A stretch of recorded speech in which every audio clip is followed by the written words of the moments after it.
ये जो रिजल्ट है जनता की रिजल्ट है और ये जनता की जीत है और लोकतंत्र की जीत है।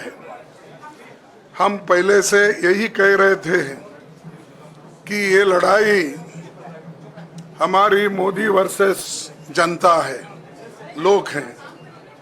तो 18वीं लोकसभा के चुनाव में हम विनम्रता से जनमत को स्वीकार करते हैं। इस बार जनता ने किसी एक दल को पूर्ण बहुमत नहीं दिया, खासकर सत्ताधारी दल भाजपा ने एक व्यक्ति एक चेहरे के नाम पर वोट मांगा। अब ये स्पष्ट हो गया है कि ये मैंडेट मोदी जी के खिलाफ गया है। ये उनकी राजनीतिक और नैतिक हार है। जो व्यक्ति बार बार अपने नाम से ही हर जगह वोट मांगते थे, उनकी ये बहुत बड़ी हार है और नैतिक दृष्टि से ये तो उनको बहुत बड़ा नुकसान हुआ है। आप जानते हैं कि कांग्रेस पार्टी और हमारे इंडिया गठबंधन से बहुत प्रतिकूल माहौल में चुनाव लड़ा। सरकारी मशीनरी ने कदम कदम पर अवरोध डाला। बैंक खाते सीज करने से लेकर तमाम नेताओं के खिलाफ अभियान चलाया। फिर भी शुरू से आखिर तक कांग्रेस पार्टी का कैंपेन सकारात्मक था, पॉजिटिव था। हमने महंगाई, बेरोजगारी, किसानों और मजदूरों की बदहाली और संविधान संस्थाओं का दुरुपयोग जैसे विषयों को केंद्रीय मुद्दा बनाकर हम जनता के सामने गए थे। इन मुद्दों पर बड़ी संख्या में लोग हमसे जुड़े, हमारा समर्थन किया। प्रधानमंत्री ने जिस तरह का कैंपेन किया वो इतिहास में लंबे समय तक याद रखा जाएगा। कांग्रेस के घोषणा पत्र के बारे में मोदी जी ने जो झूठ फैलाया, जनता ने उसे समझ लिया।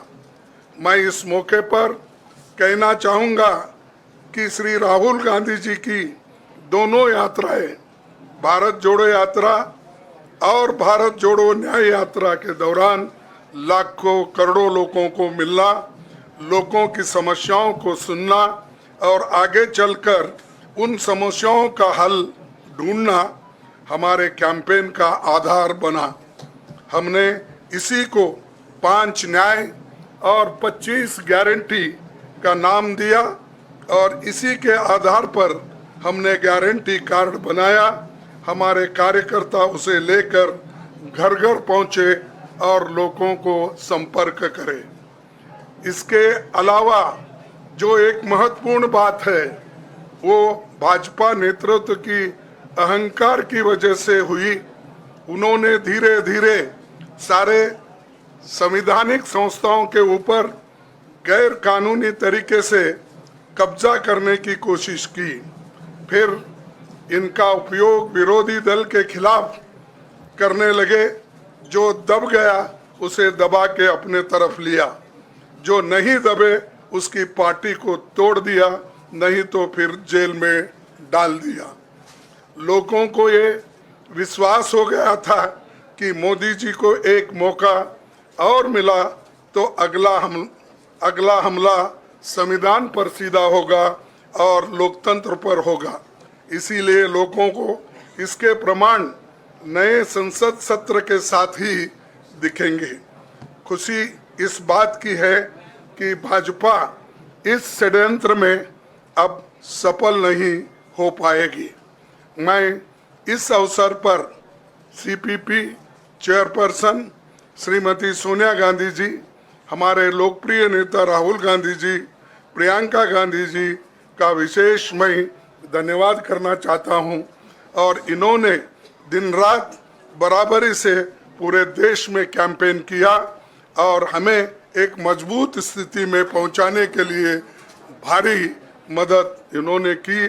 और मैं ये कहूँगा कि इनके वजह से हमको बहुत बड़ा प्रोत्साहन देश में मिला और आज ये स्थिति जो बनी है उनके वजह से बनी।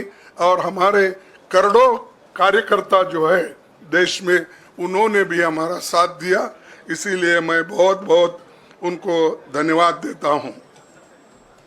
आखिर मैं इंडिया गठबंधन के अपने सभी साथियों और शुभचिंतकों का धन्यवाद करता हूं। सभी एक साथ मिलकर एक स्वर में रहे, सभी ने मिलकर प्रचार किया और एक दूसरे की मदद की। हमारे हजारों लाखों कार्यकर्ताओं ने अच्छे तालमेल के साथ काम किया।